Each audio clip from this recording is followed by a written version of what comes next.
Now, this session will cover three aspects. One is arbitrage, which is creating really passive income, leveraging other people's money. You can leverage your own money as well. That's pretty obvious. But how do you leverage other people's money as well and creating enough arbitrage to be able to create enough passive income so you can go and do whatever it is that you want to do in your life. Okay. Now, either you want to travel, you want to spend more time with your family, you want to do something adventurous, you want to go and change the world, I don't know, whatever it is that you want to do. Okay. You can only do it when there's enough money coming in without you actually having to worry and or work a lot for it. Okay. Because the question is, I know people who are making £1 million a year, but they are killing themselves for it. Is it worth it? The answer is absolutely no. And there are people who are making 100 grand, but they're barely working for it. Like they're working like an hour or 2 hours a day, and they're sitting in anywhere on the planet and still enjoying their life. I'll let you choose which one is better. Okay, that's your choice. I see the latter a lot more better. I'd rather make less money but not have the stress. At the same time, yes, there are times that you take a little bit more pressure and maybe make a lot more money. Depends on how you look at or what your perspective might be on this. Okay. But here is the stuff that we kind of have done and still do behind the scenes so you can see it. Okay. So if I'm repeating myself for those who've joined or have been through our sessions, please excuse me for that, but I have to share this so for those who are new can actually see through, otherwise they can't see through this. Okay. So I became an accidental landlord back in 2003. I used to run a chauffeur company back then. I ran a chauffeur company from 2003 till 2014. I sold it. I built that company from scratch to 47 drivers. So we were doing really, really well in the chauffeur space. But at the same time, I was an accidental landlord, bought my first one in 2003, bought another one in 2007, and then I kept buying buy-to-lets.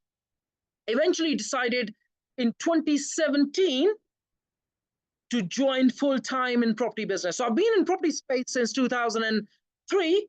I became a qualified financial advisor in 2009 and 10, but joined property full-time in 2017. In 2017, I decided I'm going to come out of the buy-to-let space because I had a bunch of buy-to-lets. I decided to come out of the buy-to-let space and focus on development space, okay? And then eventually hotel space and commercial space as well. So in 2017, we started PEN, which is Property Entrepreneurs Network. Through the COVID period, we grew to 500,000 people. Eventually, Facebook decided to suspend one of our biggest groups, which was 450,000 people. Now we have shrunk our group to just about 50,000 people. Okay, this is between Facebook groups and LinkedIn groups and WhatsApp and email database and so on and so forth. Okay. In 2017, I actually got involved into a development, which was a development in Wembley, which was a 4 million GDV development. I became an investor on board, as well as I got operationally involved in this development, which was an 8-unit development. This was a development from scratch. So new build, 6 flats, 2 semis. We completed that in 2019-20. By the early part of 2020, we had literally sold almost all of the units. After that, I was involved in a planning gain, which is we took an option agreement on a really large detached house.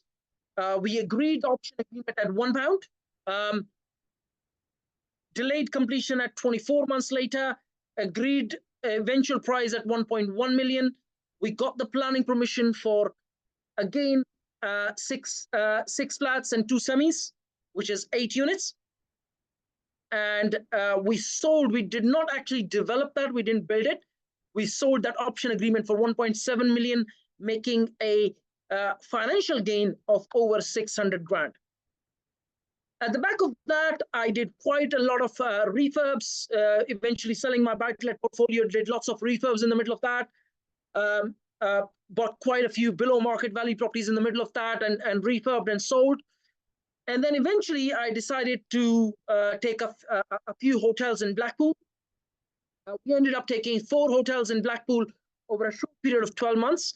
And then even right now, we agreed on 14 flats, as in short-term holiday-let flats, 14 flats, self-contained in Blackpool, which are under legals as we speak. This is a portfolio. This is basically an asset that we are going to keep in our portfolio for passive income.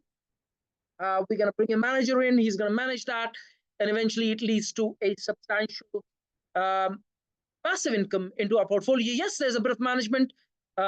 This one will be about 90% passive, and there will still be about 10% of that, which will be managed by myself and my wife. So that's a little bit of a story that I wanted to share with you so you can see through. I'm also a qualified financial advisor. We don't do regulated stuff anymore, but I'm a finance broker. We bring debt, we bring MES facilities, we bring debt as in first charge. We also bring equity from family offices and private investors, high net worth individuals into the picture. Lately, we've been a lot more focused on planning gain and planning uplift. That's where I see my future, as in the PEN's future. So we are focused a lot more on that.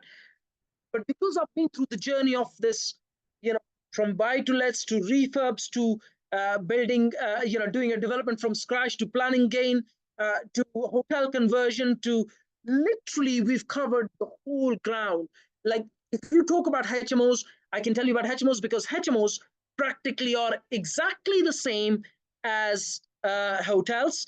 If you talk about rent to rent, pretty much the same as hotels. If you talk about hotels or conversion of hotels, pretty much the same thing. Conversions, either from a office to resi, we are literally in the middle of one where I am involved in a very, very small aspect of it. This is in Hammersmith. There's 2 units that we are converting from commercial to resi. So I have pretty much covered the whole ground in terms of gaining the experience to be able to share that experience with you. Okay. Actually, being a finance broker, I've been very fortunate to give me an edge because I tend to see, well over 200 cases at any given time. We have active finance cases over 200 at any given time, which allows me to be able to see through. Sorry, I'll come back to you. So which allows me to be able to see through many different kinds of deals. Either it is residential deals, either it is commercial deals, either it is commercial to resi conversions, development from scratch, planning gain, HMOs, literally you name it. And I tend to see it behind the scene that allows me to gain the experience that I can actually share it with you. Okay. Now, the first starting point is arbitrage, and I'm actually going to cover some really important aspects of that. What do I mean by arbitrage for those who might not know this, okay? So arbitrage is really the money that you can potentially borrow from external investors or debt. Doesn't really matter if it's debt or private investors. It's really raising money from external investors and then be able to make money on that. So imagine if you borrow money at 10% per annum and you go and make money at 20% per annum, you've just made 10% leverage on arbitrage. Raise your hand if you know what I mean by that. Please raise your hand. Okay. Now you can take that money and do a development deal. You can take that money and buy a hotel. You can take that money and do a refurb project. You can take that money and do a commercial to resi conversion. Even if you take that money and do a rent-to-rent business, as long as you have saved or secured your capital and do not lose the capital, and you're able to make the money that you've promised the investor to pay back, and then still make money on top of that, and as passively as possible, that's what you call arbitrage. Now, there's something called active income and passive income, right? Active income, I am not very keen on these days. Like I used to be, don't get me wrong. I started working when I was like 14 years old. I'm 44. So that's been 30 years of my journey. So I have worked actively for about 29 years of my life. It's only the last year that I stopped working actively. Now, the only thing that I focus on is how can I take an asset and create passive income at the back of that. Okay, that is all I look at. Now, within that, I may look at a planning gain project. I may look at a rent-to-rent business, but as long as it can be managed by someone else and I can sit on the passive income, or a hotel, or a holiday let apartments, like for example that I shared with you earlier, we've agreed on 14 holiday let apartments. Now, those holiday let apartments, we are leveraging our own money as well as other people's money. Okay, so we have about 20 plus investors lined up with money over different timeline in the next 12 months. One of them is ready with 320, another one is ready with about 250. We are also leveraging our own money, roughly about $500,000. We are refinancing one of our hotels as well. So we are leveraging quite a lot of our own money. Plus, we are bringing external investors' money and investing into different projects, not just these 14 flats, but other deals that we've already got lined up as well. But why am I sharing this with you is because, not exaggerating, just telling you what's happening behind the scene, is that every asset that I'm buying right now, it has to be 90% or more passive. Okay, so to give you an example on these 14 flats, we are bringing in a manager that we are able to make enough money from the business to be able to pay a full-time manager. We are making enough money to be able to pay all of the expenses and still be able to make 20% return on money invested. Okay, now imagine if I agree with someone at 10%, I'm still making, I'm using the word I because there's a lot of my personal money into it as well. So at that point, I'd be making 10% if it is not my own money. If it is my own money, then I'm practically making 20% return on money invested. That's 90% passive, at least 90% or more passive. Okay, these are just simply one building, 14 self-contained flats, and they go on Airbnb, Booking.com, Expedia. Expedia owns 200 plus channels all over the world. And pretty much every channel that you can imagine, hotels.com, it goes everywhere, Spare Room and a whole bunch of other portals that you know of or you might know of. And we already have 70% occupancy on them. I am looking to target 80%, and with 80%, we'll be making 30% return on money invested. Even if we stay at 70%, which is where we are now with those flats, we still make 20% plus return on money invested. Okay. Now you can do that too, just by following or what I'm showing you, you can do with that. Okay. Now, please bear in mind that because of higher interest rates, okay, let me take you to the second aspect, which is very much correlated to arbitrage or passive income, okay, which is your finance stack. Now, Moro, I would like you to hear this very carefully because something that I shared with you earlier, okay? So the way finance stack works is, the first is the debt, right, which is the first charge. Please ask me questions if you don't understand the technical language, please, because I'm using finance property-based technical language. If you don't understand, please ask or check on Google. Okay, otherwise you will not understand what I'm saying. Okay, so you have the first charge. Okay, which is when you take a development or you buy a buy-to-let property or you take any form of debt, it's called first charge. Okay, the second is second charge or mezz finance, and then comes the equity part. The first charge, depending on the asset, will be anywhere between 4% to 8% per annum. Okay. The second charge or the mezz facility will be anywhere between 8 to 12% per annum. But the equity part is 12% onwards, or so anywhere between sort of 10% onwards. Okay. Depending on the asset that you will invest in, right? So if it's a development, you may get it at 12%, you may get it at 15%. If you need the money quicker, You may get it for 24%, which is 2% a month. I have arranged an emergency bridge loan, bridge finance for someone, which was at 2.5% per month, which is 30% per annum. Okay. But that loan was arranged for like literally in 24 hours for the person. He needed emergency funding. So that was very, very expensive. Now, so more, I want to share this with you. It's very important. Okay. Anyone in the market, anyone, irrespective, they are an old company, large company, small company, anyone who is proposing any more than 12 to 15%, they have very, very high chances to go bankrupt. Okay. So please, guys, I see this all the time. I jump on a phone call with an investor, says, someone is proposing me 20%, 25%, 30%. And I'm like, please make sure that you don't lose your capital.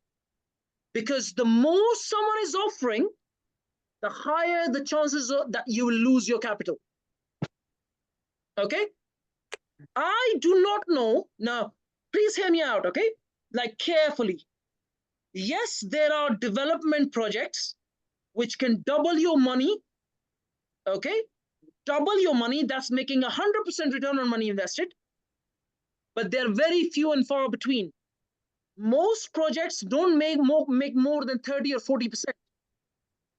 If someone is offering you 20, 25%, how the hell are they going to make money? And if they're not making money, right, it's what you call white collar crime, which is someone would plan this 5, 10 years ahead of the game, borrow money at 20, 25% promised, and then eventually declare themselves bankrupt and disappear. Can I just ask, please? Sorry to interject. Please, yes, go ahead. You're explaining this as though people are going to invest money rather than if they're borrowing money. I'm talking about in general principle. Either you're borrowing money or either you're giving money to someone or taking money from someone. I'm explaining the general principle of it. Are you with me, Amanda?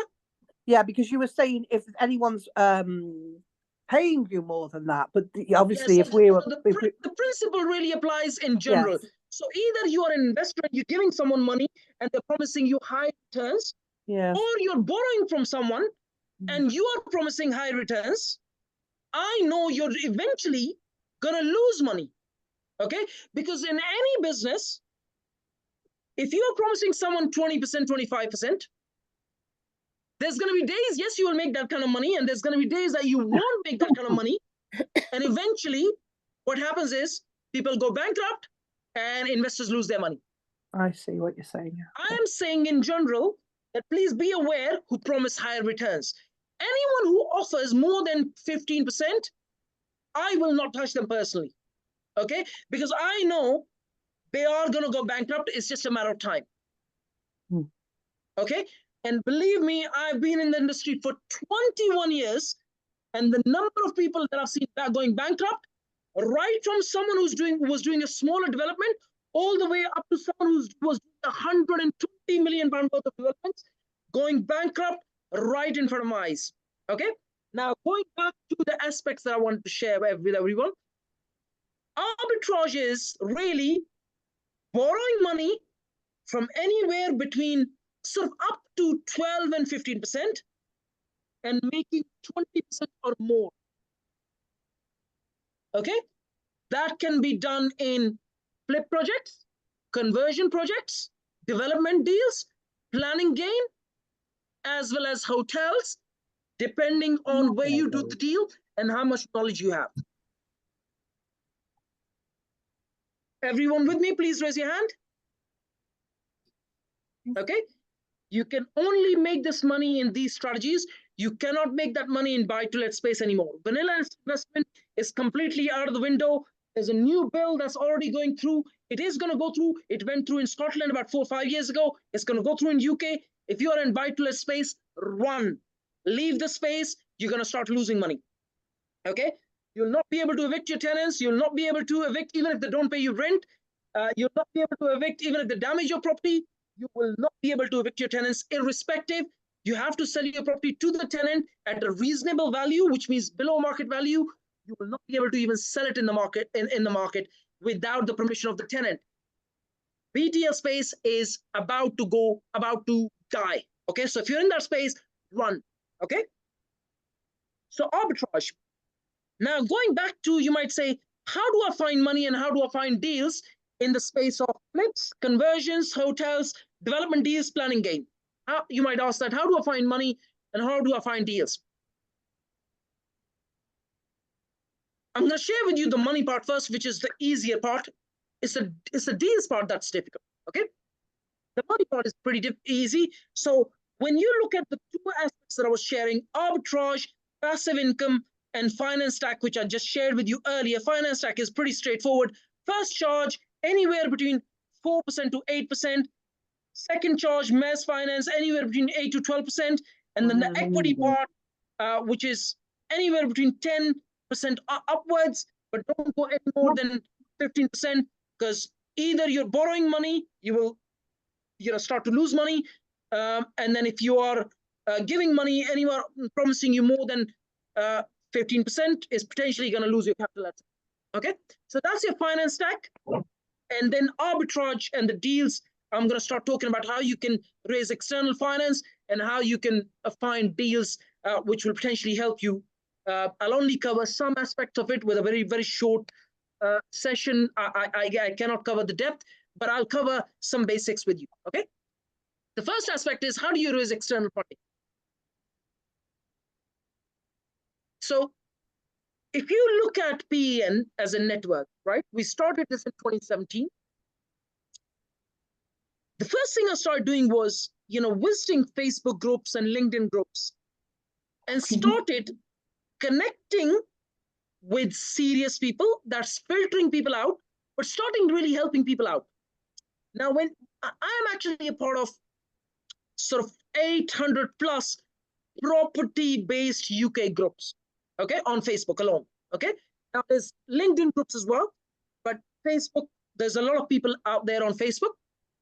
All I did was I started going to these groups and I started helping people. When they ask a question, I'd go and help. So if they ask a question about finance, because my background is finance, I'd go and help them out.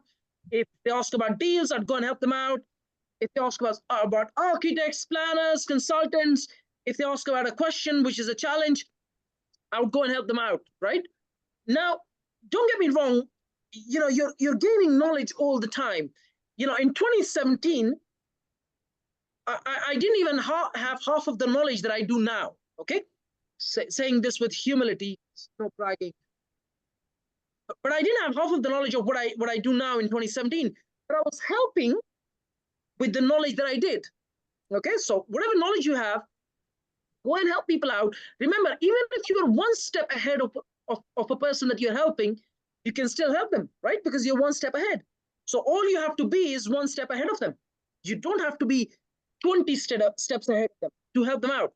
Now, when you help people out, and then you send them a friend request and bring them into your community, and then you nurture those relationships, that's how you attract investors. Okay? Now, let me ask you a question. Let's say you are sitting on £100,000 or £500,000 or £1 million. I bring your deal that's going to make you, let's say, 40%, right? Of the 40%, I tell you, I'm going to share the 50% profits with you. I'm going to keep the 50% profits. Okay? You'll have first charge on the property. Would you say no? Would you say no or would you say yes? Yeah, can you repeat that? Sorry, can you repeat that? Okay, so let's say you're sitting on anywhere between 100 grand to £500,000. I come to you and say, I've got a deal that's going to make 40% return on money invested. And I'm going to give you 50% of those profits. And I'm going to give you first charge on the deal.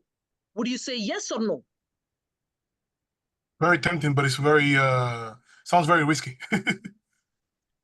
Why does it say risky? Why does it sound risky to you? The high returns. Yeah, so see, that was a trick question, okay? I am giving first charge, Moro. Ah, okay. There's a difference between borrowing money on a personal guarantee or personal loan and giving someone the first charge. Now you own the asset and we split the profits. Does that make sense? But if someone comes to you and says, I'll give you personal guarantee, or I'm giving you a debenture or a loan or whatever, right? There, it is not asset backed. It needs to be asset backed. So if the person starts to lose money, you're still covered by the asset. Asset, yeah. Okay.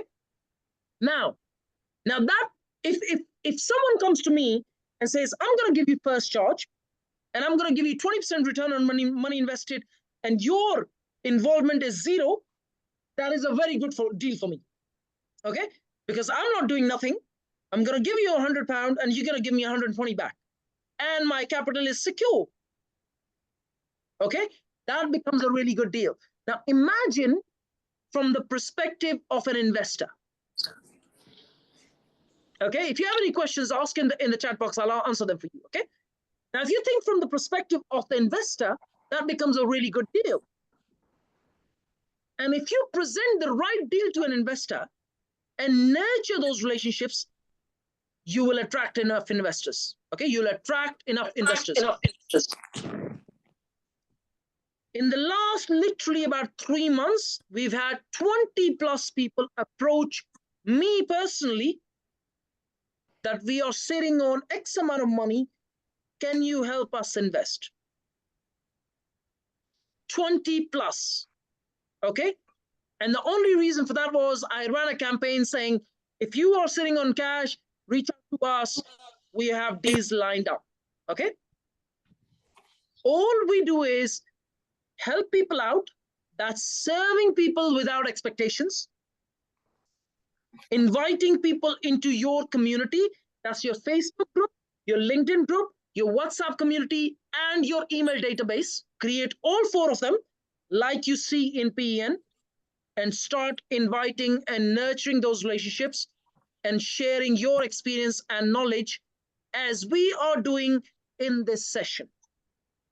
Okay, like I said, I did not have 50% of the knowledge that I do now back in 2017, and I was still doing sessions, I was still inviting people, I was still nurturing relationships, and I kept gaining knowledge to be able to serve more and a lot deeper in some strategies of the property space. Okay, now that's your money aspect, right? Now you might ask me, okay, the biggest challenge is deals. How do I find really profitable deals? I can assure you that, like, literally, I'm sharing this with 21 years of business, property experience, and nearly 30 years of business experience. I joined my family business when I was 14. I'm 44 today. Okay, not today, but I'm 44. I'm over 44 now. Okay. If you don't know how to find your own property deals, you still have not learned property game. I'll repeat this. If you have not learned how to find your own property deals, you've not learned the property game. If you're depending on sources, you've not learned the property game. You need to learn how to find your own property deals. I have never, ever bought a deal from a sourcer yet. I may buy one in the future, but I've never bought a deal from a sourcer yet. Okay. I've always found my own deals myself. Okay. You can find them through Zoopla, Rightmove, Property Data, Nimbus Maps, Land Insight. Nimbus Map and Land Insight are tools like they're amazing tools to find deals. Okay. You can go and find below market value deals on Zoopla, Rightmove. I'm going to share this very quickly with everyone, how to find below market value deals on Zoopla and Rightmove. Okay.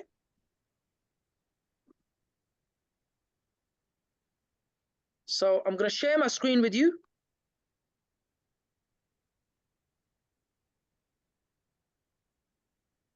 Can everyone see my screen? Please raise your hand. You can see it, Jack. Okay, I'm going to pick, I was looking in Ivor earlier, Buckinghamshire, that's near Heathrow. Okay. This will take no time at all, like literally 2 minutes, so you can see through. I have about 9 filters there. and it shows one property. I think you guys can see I was already searching that. I'm going to remove some of the filters so you can see through. So for sale,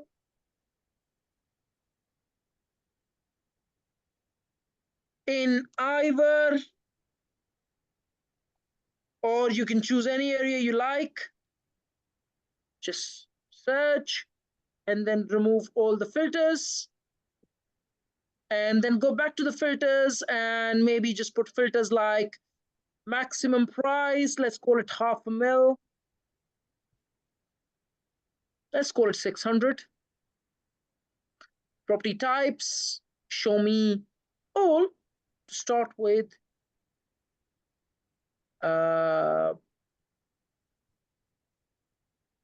And we have 42 results.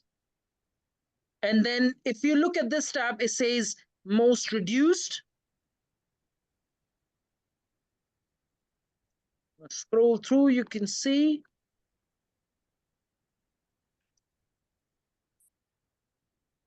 Now this property, can you see it is reduced by 7.4%?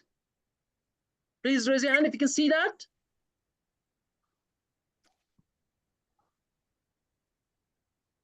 We can see it, Jack. We can see it. Yeah, you can see that 7.4%. Yes, yes, we can. Can you see this one reduced by 21.3%? Yes. Yep. Can you see this one reduced by 9.1%? Yes, Sorry, 9.1%. yes, Can you see this is reduced by 8.4%? yes. Reduced by 7.7%, and so on and so forth. Okay? I'm going to stop Mhm. sharing the screen. Yes.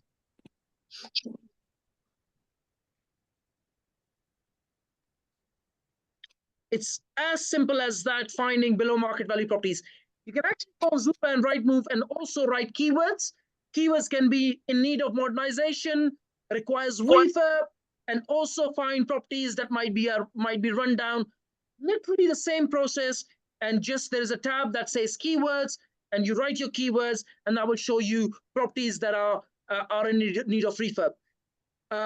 Rundown properties can also be found on Property Data. That's a good tool. I've used it previously. So do go and check out Property Data as well. Okay. Now, let me share with you a very quick story, right? This is back in 2019. So about 5 years ago. I was looking for a property in Slough. And this is an interesting one because this property came in the market. I went in, I viewed the property. Before I even went back to give an offer, it was agreed with someone else. The property was gone. It came back in the market 3 months later. I was the first one to get a notification from Zoopla because I have notifications saved on Zoopla. The first one to get the notification. I checked the notification at 6 o'clock in the morning. 9 o'clock, I'm ringing the estate agent, booked a viewing. 9:30, I was in there. By 11 o'clock, my offer was accepted. It came in the market at 3:30. My offer of 285 was accepted. Okay, so I got a discount of £45,000 right from day one. We eventually ended up doing a refurb on it, a massive refurb, about 85 grand. Now the property is worth well over $500,000, and it's rented out at about £2,000 a month. Okay, now because it is low leverage and we added value to quite a bit to it, we are now taking that property back from a buy to let, like a single AST, and then we're gonna put it on like a holiday let, house. And I'm eventually gonna make about 2,500 instead of the 2,000 by doing short-term let on that property. But we have quite substantial equity in that property. The reason I shared that with you is because I found that property on Zoopla, got a discount of 45,000, added equity worth 120 grand on top of that, and then that eventually became a very profitable deal because now it is leveraged and it's bringing us quite decent passive income as we speak. Okay. Now you might ask me, here's a question that a lot of people tend to ask me and think about as to how did I build that passive income? Okay. Now remember, I started like 2003 with my own business, and I kept on growing multiple businesses, and I kept buying properties, and kept building at the back of that, kept paying off my mortgages to be able to get to a point where I'm very low leveraged and I'm very efficient and effective when it comes to renting those properties out. Okay, now I have 3 hotels and a bunch of other properties that are rented out, and we are also buying now 14 flats, which will eventually add another 60, 70 grand passive income on top of what we already do now. Okay, when I say passive, please always remember I'm saying up to about 90% passive. I wouldn't touch anything that's at least not 90% not passive. Okay, it has to be 90% or more passive for me to be able to touch at the journey that I'm on now as we speak. Okay, so these flats are going to be 90% plus passive. There's going to be a full-time manager, and I'll only be overseeing it, bringing in roughly about 70 grand in net passive income on top of the passive income that I already have, which allows me to live a very, very comfortable life and absolutely no active work. All I do is I look for investors, I look for deals, and I enjoy the arbitrage as we speak. Okay, now this can be applied to rent, it can be applied to lease hotels, it can be applied to freehold hotels, it can be applied to blocks of flats, it can be applied to a development, which eventually you can hold in your assets and then use them for Airbnb. Does that make sense?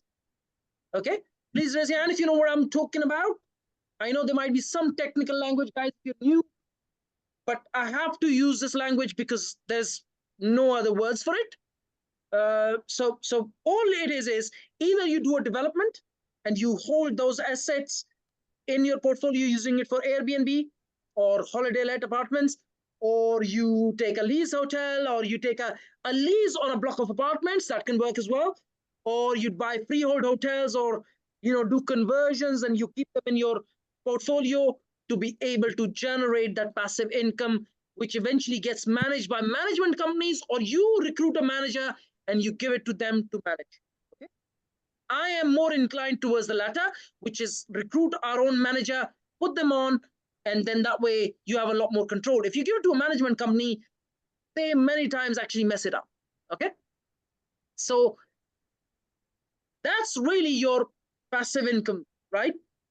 Creating arbitrage, like literally borrowing money at 5, 10, 12% per annum, and then making 20, 25, 30 plus percent on the strategies that you might potentially focus on, being flips, conversions, planning, as in planning gain or developments, and or hotels, lease or conversions, and so on and so forth.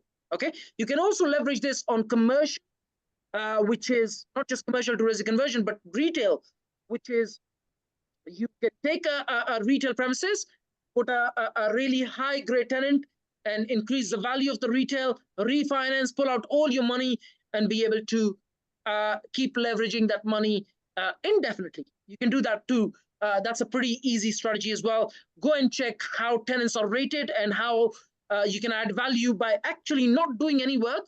All you're doing is you take on a retail unit, freehold potentially, and you put a higher grade tenant, and that eventually gives it a much higher valuation.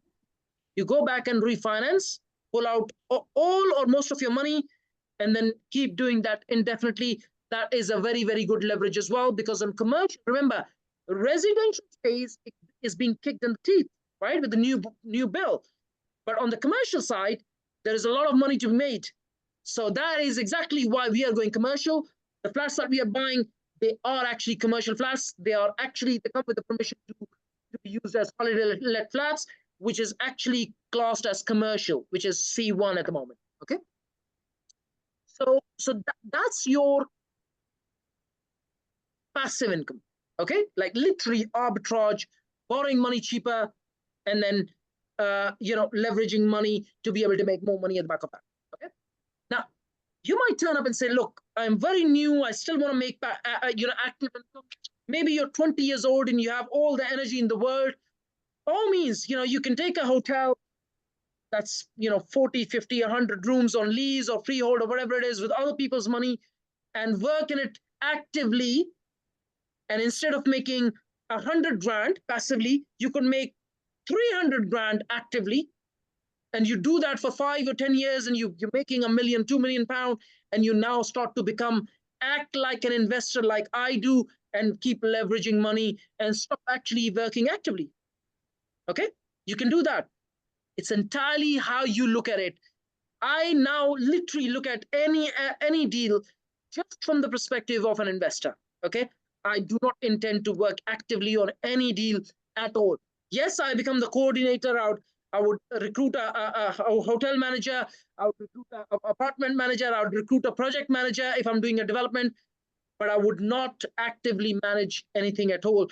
That's the space that I've taken and I will continue to. Okay.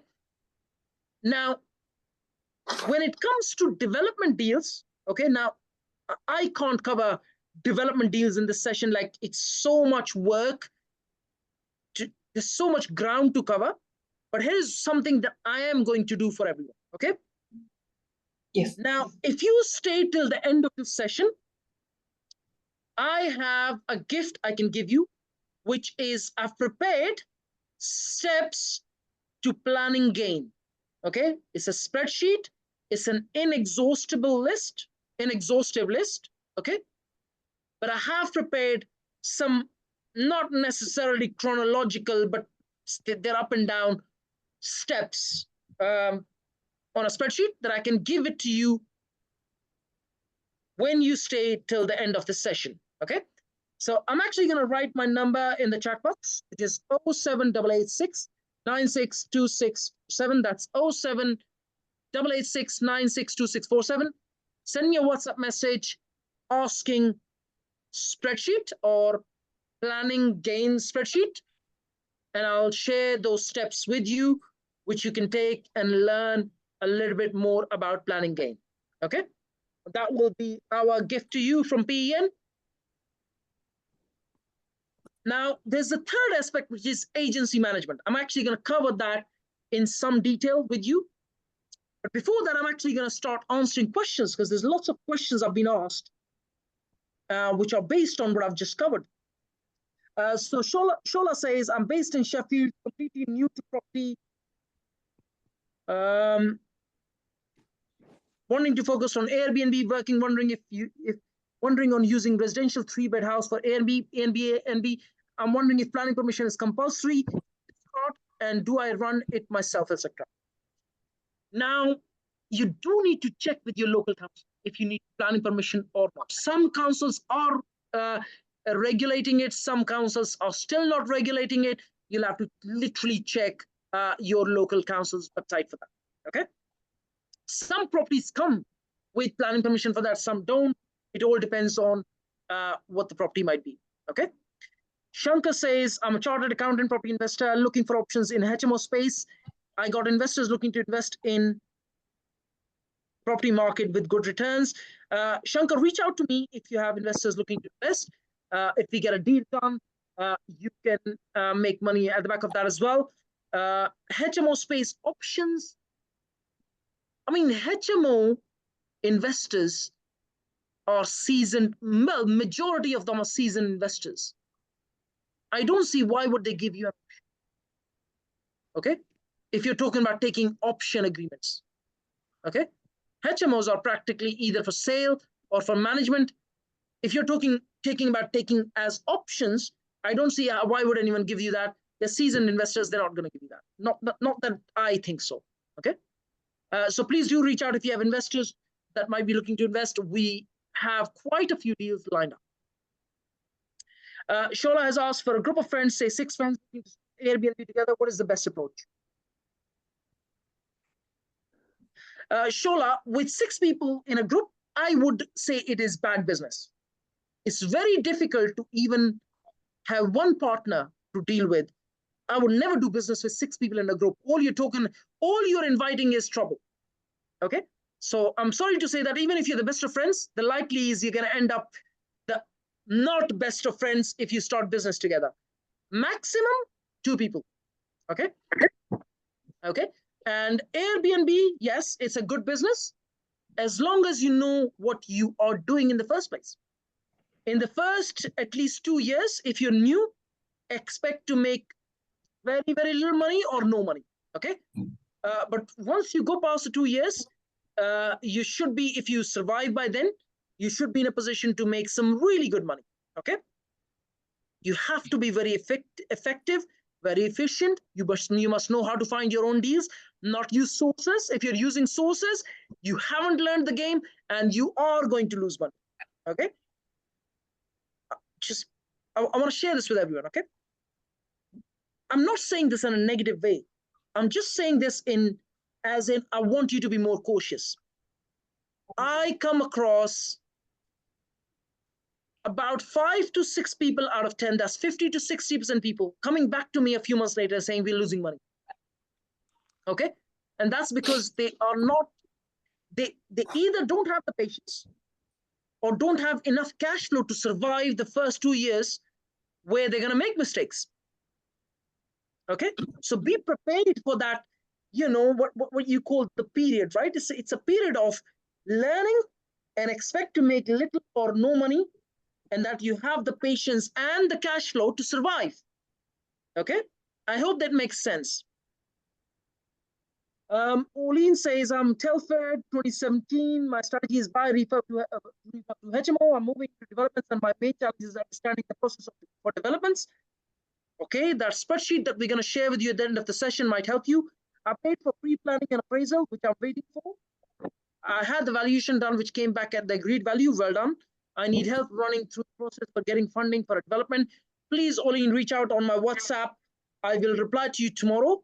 I'll be exhausted by the end of the session, so I'll reply to you tomorrow. But I will be able to help you with the funding side as long as the deal stacks well. Okay. For going through being able to analyze deals and be able to find the right kind of deals, it's a hell of a task. I can't cover it in this session. I'll do another session for that. Okay. For that, you need like literally days on end, not just hours, like days on end training on that. Okay. David says, based Milton Keynes, new property. Looking to raise funds for development, please reach out. As long as the deal stacks, we can help. I have a building team for over 12 years experience. I find land with planning permission, looking to develop. Also have contacts of off-market deals. Main is finance or JV help. That's something we can help you with, David. But please bear in mind that if it's a deal that you're picking from the market, the likely is it would not stack. Most deals on the market don't stack. If you know how to find your own, deals directly with the landlord, those deals are likely to stack more of. And in that case, we'll be able to help you with JV funding as well. But if it's just a deal from the market, if they're only leaving about 20% profit margin, then I can get you debt, but not equity. I hope that helps. I'm just going through the questions. John says, I'm based in Northampton, focused on rent to SA. I'm looking for direction and looking for planning gain Northampton. John, I did read that you're working quite a lot of hours. I'm sorry, unfortunately, you don't focus on planning gain. It requires a lot of time. You're not going to learn this in doing a few hours of a week or of a month. Okay, I mean, I'm doing this full time. Even then, it's a challenging game. Okay, so if you're doing this only a few hours a month, I'm sorry, it's not going to be easy. Okay.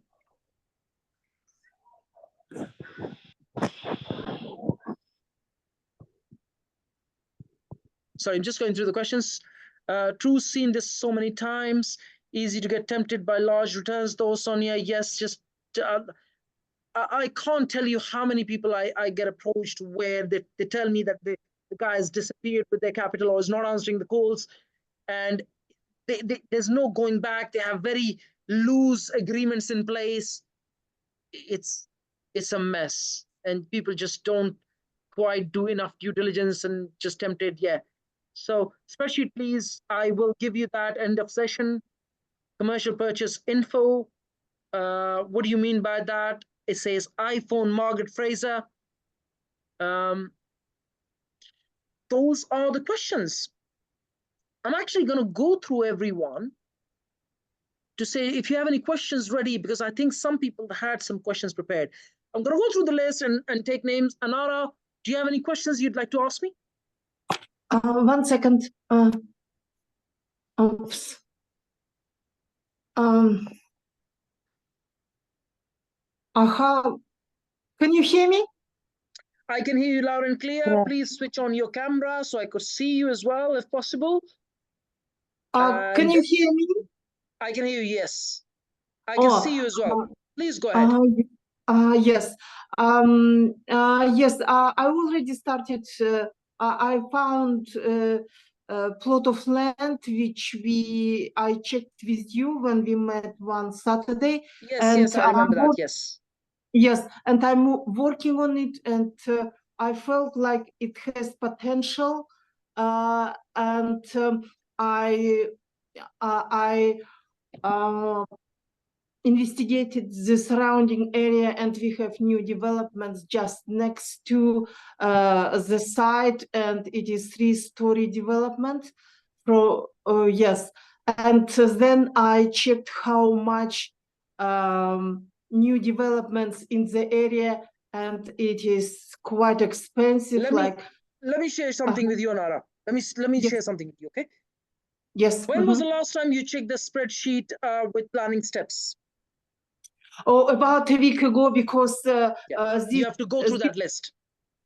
Yes, You okay, have to go because through that list, yeah. I was flying. So Yes. I added quite a few steps to that list literally about 3 days ago.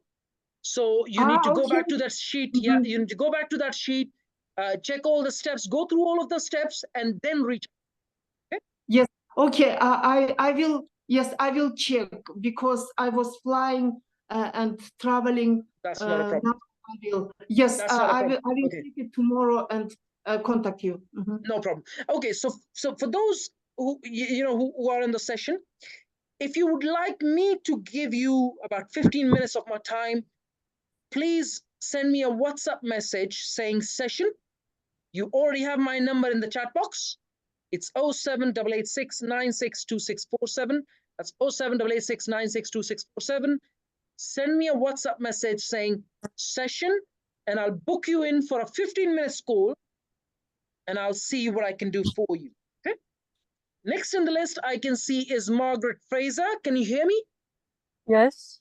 Do you have any questions? Not right now, no. Yeah, that's fine. With late joining the session. Yeah, no problem. Sonia, do you have any questions? Oh, sorry. Do you have any questions, Sonia? Sorry, I wasn't sure if I was unmuted. Actually, I've really enjoyed the session, and maybe in the future, I think there were some really good gems there, and I'll digest that all. Thank you. Thank you. Next I can see is Amish. Amish, do you have any questions? Well, we spoke over the weekend, actually, Jack. Yes, we did, yes. Yeah. I have some capital, interested in deploying it, trying to work out what the best ways of deploying it are. But I think that's a private matter, I suppose. I did introduce you to a deal. Your timeline is it's not very favorable. That's the only deal I could think about that might match. That's okay. If you extend your timeline, please reach out to me. I'd be more than happy to help. That's amazing. Thank you. Yeah. All right, buddy. Next is Brenda. Brenda, can you hear me?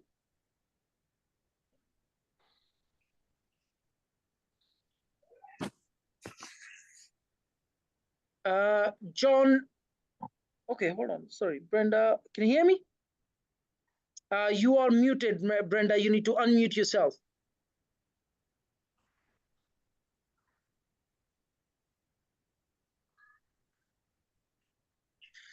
Dami, do you have any questions? Please unmute yourself when I'm taking the names, please. Hi. Yeah, hi, Dami. Do you have any questions? We generally spoke about that management. Agency management. So I'm going to cover it after these Q&As. Okay. Yeah. Okay. Okay. Otherwise, no. Thank you. David, do you have any questions? David Dada? No, thank you. You've answered my question. All right, thank you. Dean, do you have any questions?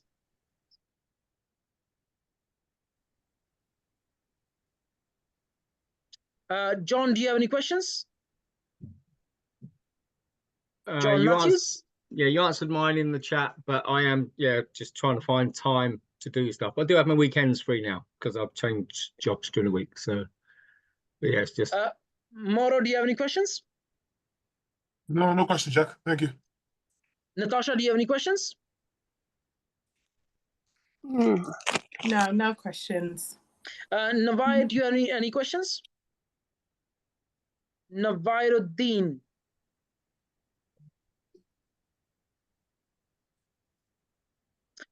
Shankar, do you have any questions? Hi, Jack. So I've mentioned one question in the chat box.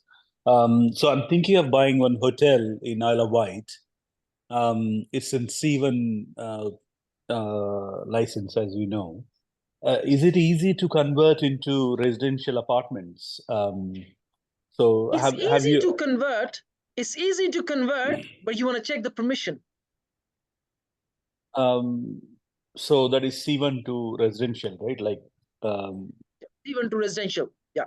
You need to check planning. Do not go for it unless you know what planning allows you. Okay. How do we check that? They don't normally like converting. Most councils don't like converting hotels to residential. Okay, unless you can prove them that the hotel isn't making money and a whole bunch of other things, and the councils are, our officers are not old school and so on. So you do have to do your due diligence. The actual conversion is easy. Actual conversion is easy. Yeah, it's but not the very planning is the difficult part, isn't it? So getting the planning is a difficult part, not the actual conversion. Yeah, okay? yeah. But how do I check it? Like, do I call the council or shall I talk to a planning consultant? So Shankar, you're asking a question that could take me at least a week worth of training before I could answer this question for you. Okay. It's not an easy answer, Shankar. There's no black and white answer to that. Okay, you like the first step to that, something like that. This might be the spreadsheet that I can share with you at the end of the session, right? These are planning gain steps. You still have to go through very similar steps to be able to find out if this will allow you. You have to check Nimbus Maps Land Insight. You have to check the local, planning register. When was the last time they gave a hotel the permission to convert into resi? You might have to do a pre-planning. You might have to check lots of different technical as well as legal aspects of planning before you can apply.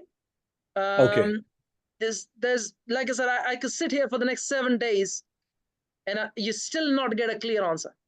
Okay, and not me, but no one on this planet can give you that answer. The only way you're going to do it is just go through the steps in the list one by one. Sure. And then all you're doing is you're doing due diligence every step of the way to be able to get to the answer. It's almost like elimination process. Sure. Okay. Sure. Definitely, I'll go through that. Thank you. Shola, do you have any questions? Shola, John? No, you already answered my questions already. I think the other questions I have, I'll probably just keep them on one-on-one discussion with you. Perfect. To send me a message and I'd be happy to jump. Sims, is it Sue Sims or is it okay? Sims. Is it just Sims? Yeah. Do you have any questions? No, you've practically answered them. And like your other caller just said, I would like a one-to-one session as well. Yeah, just do send me a WhatsApp message session and I will book you in. Fantastic. Thank you. I have Tolu here. Tolu, do you have any questions? Not at the moment, Jack. Thank you very much. Thank you. All right, guys. So I'm going to continue with the third aspect actually of the session. Okay. Now, before I jump on to the third session, or the third aspect, if I may say so, if you are looking for me to mentor you, we are going to run a campaign. Please just send me the WhatsApp message saying mentoring. I will share the link with you, and then I'll book you on for another call. Happy to jump on a call and then discuss if you are right for us and if we are right for you in the first place. It's almost like a qualification process. Just because you want me to mentor you does not mean that you qualify. Okay, unless you're willing to take action, you don't qualify. It's as simple as that. Okay, so you have to qualify for me to be able to mentor you, to be able to guide you. So when you jump on a call with me, yes, I'd be happy to help you out for 15 minutes. If after that, you want me to mentor you, you have to go through a qualification process. Okay, so on to the third aspect, and so let me share with you why am I sharing this aspect with you in the first place. Now, unless you don't know how to manage an agency, when I say agency, it could be property management, like a buy-to-let portfolio, an apartment block, a hotel, a Airbnb apartments. It's really just managing those as an agency. And the reason for that I'm sharing is because even when if I was to take you back to the first aspect, which is creating arbitrage and passive income, if you don't know how to run your own agency, you really can't make money. Like, you can't make passive income. Okay, you can't use arbitrage in your favor. Okay, so you need to learn how to. Sorry, could you mute yourself if you have noise behind you? The property world, I love it. Ah, well, I didn't. Excuse me. Please, could you mute yourself if you have noise behind you? Obviously. So, you know. It sounds like a really good opportunity. Brenda. Liars. Brenda. Brenda, do you want to mute? Is it Brenda? Yeah. I'm gonna remove her if she's not listening and making noise here. I'm sorry. I have to go. And I thought there's got to be a reason behind it. It's not well. I often then why isn't she? You can actually mute her, Brenda Jack. Here. Yeah, you can mute her. Nikhil, can you help me mute everyone, please? So damn good. Anyway, I was going to ask you a question. Where do you see people from our group putting up their properties? She might be talking to you. Obviously, they're looking. Sorry, who is talking to me? So, what happens if my investors say would be interested in something? Sorry, can I just first ask who is it talking to me? That's like a co-sourcing opportunity. So it's Brenda. She's asking you a question, isn't it? Yeah, but I can't hear her. Yeah, get the details. They might be asked you to sign an NDA. Nikhil, are you able to help me mute everyone, please? Have a look at the deal. I would always, I'm not sure what Paul said, but I would always go through the deal myself before I gave it to my investors. I'd make sure the deal. Okay. She's muted now. Okay. Brenda, I can't hear you. You need to sort your mic out before you speak with me, please. Okay. All right. The third aspect is agency management. Like I said, you can't create passive income if you don't know how to manage your own agency and use arbitrage in your favor. Okay. Now, either you are managing a buy-to-let portfolio for someone else. Don't get into buy-to-let space yourself anymore. If you're managing buy-to-let for someone else, or if you are looking to manage a hotel or an Airbnb portfolio, there are certain things that you need to be aware of. Okay. Now, let's say if either you take something for yourself or you have someone asking you to manage for them, the agency fee starts from 15%. Okay. If you're managing a buy-to-let for someone, you charge 1 month's fee to find a tenant, 1 month's rental for finding a tenant. If they want you to manage, you charge anywhere between 6% to 15%, depending on the management. It could be just really managing basics like collecting rent, or Are you responsible for any maintenance issues and so on and so forth, or up to a full management? It could be anywhere between 6 to 15%. That's a buy-to-let portfolio or a block of flats. If it is a hotel, if it is a Airbnb portfolio, it needs to be 15% or more. Okay, there are people charging anywhere between 15% to 25%. Okay, and that's on the revenue. Okay, so imagine if take on a hotel, the revenue is, let's say, £1 million, you charge them 15%, that's £150,000 management fee.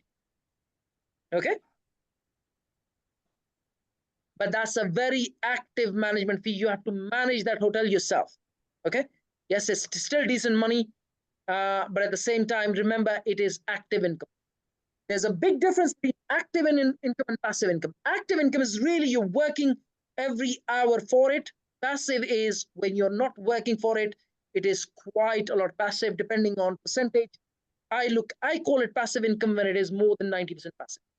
Okay, but that's your percentage marks, like percentage of the money that you can charge someone. If you're going to be finding someone a tenant for a buy-to-let, you can charge 1 month's rent. If they ask you to manage it a bit more, collect rent, charge 8-10% per month on the rent. If they ask you to do full management, maintenance and everything else, any emergency calls and so on and so forth, you can charge up to 15% of the rent. And if it is a Airbnb, then you can charge anywhere between 15 to 25%, because then that's a regular management on daily basis. Imagine if it's a tired landlord with multiple HMOs or multiple properties on Airbnb, they can give it to you, you manage 10 of these, you can make some decent money. Okay. Now, one thing that I find that a lot of people struggle with, which is the struggle to create cash flow in property. Okay. Now, when you do development deals, when you do conversion deals, when you do flips, when you do larger deals, I call them the mega deals, you don't make money on daily basis. You make money project basis. Okay. So making cash flow, which will allow you to sustain your life, or getting to a point where you have enough passive income coming from your portfolio, that's a challenging one, right? So having active income in property, especially if you're new and you have little money, is very important. And the only way to get to that point is when you are actively managing some of these portfolios for other people. Okay, either it's a HMO, either it is an Airbnb portfolio. Even managing a HMO is going to become a bit of a headache, because you will not be able to give rent guarantee. Because if you do, and the tenants don't pay you rent, you can't evict them. Rent guarantee is going to be, it's just going to become impossible unless you give these properties to a housing association or assisted living or some of these. Like, you're just not going to be able to provide rental guarantee, like, unless you depend on insurance. That's a different story. Okay. So just be aware of that. Managing Airbnb portfolio, short-term holiday let portfolio, is kind of the direction that's going as we speak in UK. Okay. Management-wise, you need systems in place. For example, on the hotel side, we use a system called QBook, which is like a channel manager. There are loads and loads of channel managers which connect you, or there are other tools which allow you to be able to manage. Ask me for a list. I'd be happy to give it to you. I have it all saved. But the only channel that I use, which is the channel manager, which is QBook, which is very, very effective, and it's very effective for hotels or also Airbnb. Okay, like literally, it just connects you to your Booking.com, Airbnb, Expedia, Hotels.com. Hotels.com is owned by Expedia, and a whole bunch of other channels, and you don't have to absolutely worry at all. Like, the whole thing is automated, and you just get emails of all the bookings that actually come through. Okay. Now, I'm going to go back to Damir, because he had asked me to cover. What else would you like me to cover in terms of agency management? I've covered money. I've covered the tool that I use. There are other tools in the market, yes, you can use. What else would you like to know? Damir? generally to list the activities. If you take, because you said it's one part. So you mean one listing? part is, let's say, a rent collection. And then when we Yes. spoke last time, you said the rent collection would be better to avoid in the future because of because these because of the buy to potential- let of what's happening. Yes, yes. Yeah. So Okay, so what for those other stuff you can actually manage and charge? So that was so rent collection is something you can do, but don't give rent guarantee. Are you with me? I see. Okay. Yeah. Okay, so you can it's tell completely different, them we'll collect the rent for you, but if the Okay. tenant stops paying rent, you're not responsible. Okay. And then you okay, tell them to yeah, take well, rental guarantee insurance. Yeah. Okay. Okay. Yeah, that's true. Here is a gray area Mhm. which I can share with everyone, but just be aware of the moral aspects of that as well. Okay.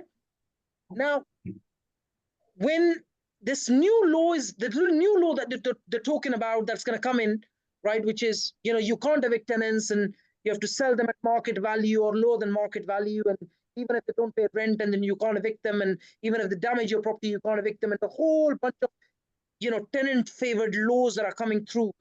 It is going to come, right? It's literally going to come. It's already being read by the parliament. It's on the second phase as we speak. These rules are going to come. They already were brought in Scotland, a few years ago. With these laws, you just need to be aware of, like, if you have a buy-to-let property, right, you're heading towards a disaster. Or if you're looking to manage a property, or if you're already managing a buy-to-let and you've given rental guarantee to someone, you're heading towards a disaster. Come out of that agreement, okay? Because if the tenant stops paying rent, there's absolutely nothing you can do to that guy or to that girl, okay? Here is something that you can do, okay, which is morally wrong, okay? But if you are in a business, I'm sorry, but there are some, if the tenant stops paying rent, how is that morally right? You still have to pay your mortgage, right? Raise your hand if you know what I mean. I want to see hands, right? If the tenant stops paying rent, how is that morally right? That's morally wrong. You still have to pay your mortgage if you're the investor. So what you can do is remove the gas from the property, because in a few years' time, you still have to remove your gas. You have to get rid of the gas from the properties. Go all electric. Move the electric meter out of the building if it is not already outside the building. Put a box on it, lock it, and if they stop paying rent, switch off the electric meter. They'll have no choice but to leave the property. Okay? It's still as a civil matter. If they stop paying rent, it's a civil matter. It goes to court. And if you switch off the electric, it's still a civil matter. They still go to court. At least you get your property back. Okay? Like I said before, I shared, it is morally wrong. But when they stop paying rent, it's morally wrong on the investor. And if you switch off the meter, all you're doing is you're telling them, if you're not playing the right game, I'm just going to play. Likewise, I have no choice. I run a business. I have no other choice. Okay? Please raise your hand if you know what I'm saying here. All right, guys, don't do it. Don't do this if they have kids and if they have, females and family members young. Don't do this. It's not just morally wrong. It's wrong on many different levels. Okay? But the only reason I'm coming out of that space is I don't want to do this to anyone.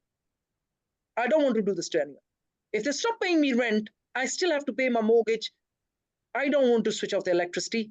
I'm exactly the reason coming out of the space. Okay? All right. Okay. So, Damir, I hope I've answered your questions. Do you have any more questions in the back of that? Like literally, managing a property is not rocket science, right? Tools in place to remind you about everything, QBook and a whole bunch of others, like you can search on Google. Money wise, you can charge anywhere between 6 to 15% for buy to let or portfolios, like blocks of residentials. If it is, Airbnb, holiday let, anywhere between 15 to 25%, depending on their profitability and depending on how much time you're investing to manage that, so on and so forth. That's Any basically more questions at the back of that? That's basically it. You know, just the thing is obviously to manage it properly, I have to have let's say a set of trades in my pocket to Yes, call in tools. sense Systems. I mean, if there is any trouble with the property, so Yes, yes. So you have reminders in place. If it's a gas certificate due, you get it done. If it's an electric certificate due, you have to get it done. You must know all the compliance side of things. Compliance is very simple. It's not very difficult. You know, fire alarms, all the certificates in place: gas certificate, electric certificate, fire certificate.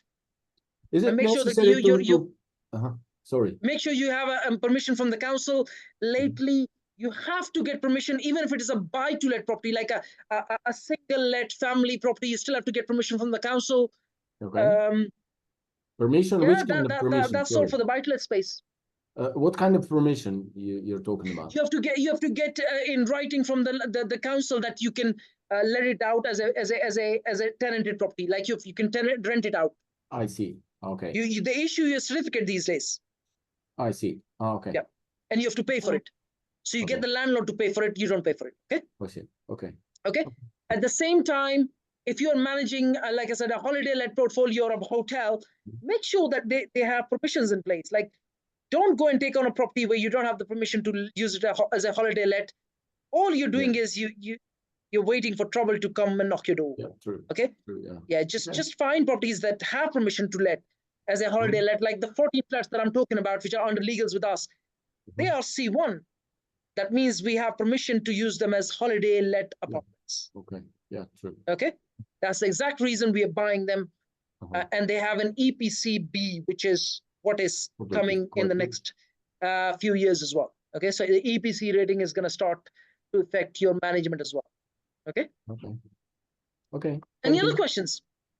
Thank you. That's all for me. Okay. Anyone has any other questions, guys? I am just checking the chat box. I said I'm not going to leave. I'm back to having free since I started gardening, handling business for the week. Thanks for advice. Thank you, John. No questions for me. Thank you for the knowledge sharing, Jack. Tolu, thank you. Shankar, hotel C1 to residential, is planning conversion possible? You have to go through those steps. Shankar, like I said, I could sit here for the next 7 days and you still not have a clear answer. It is a very, very gray area and a very, very detailed area. You have to go through every step, which I'm going to share the spreadsheet with you once you send me a WhatsApp message.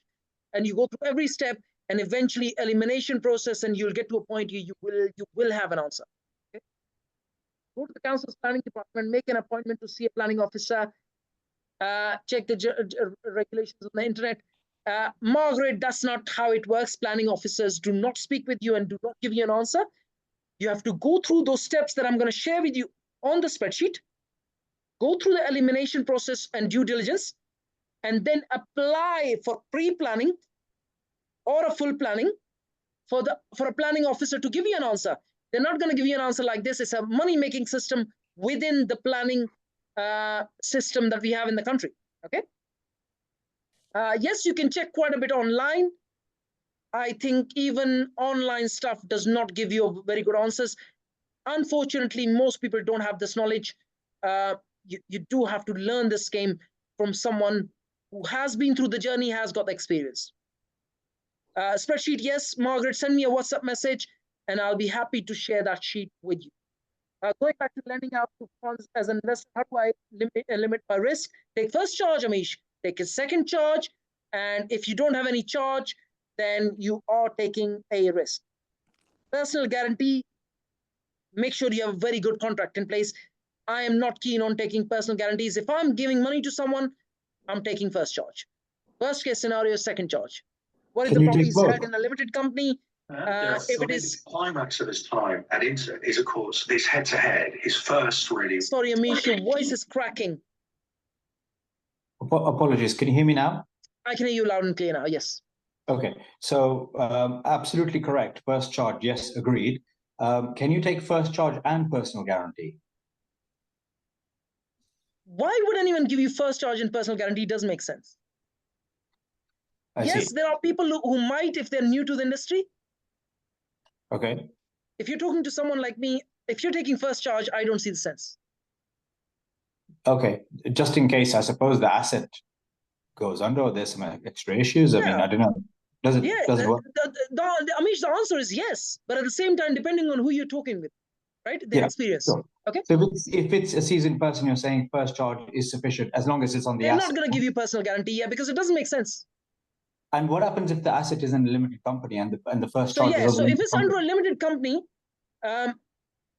you take shares in the company, and then you take, you become the person with significant control.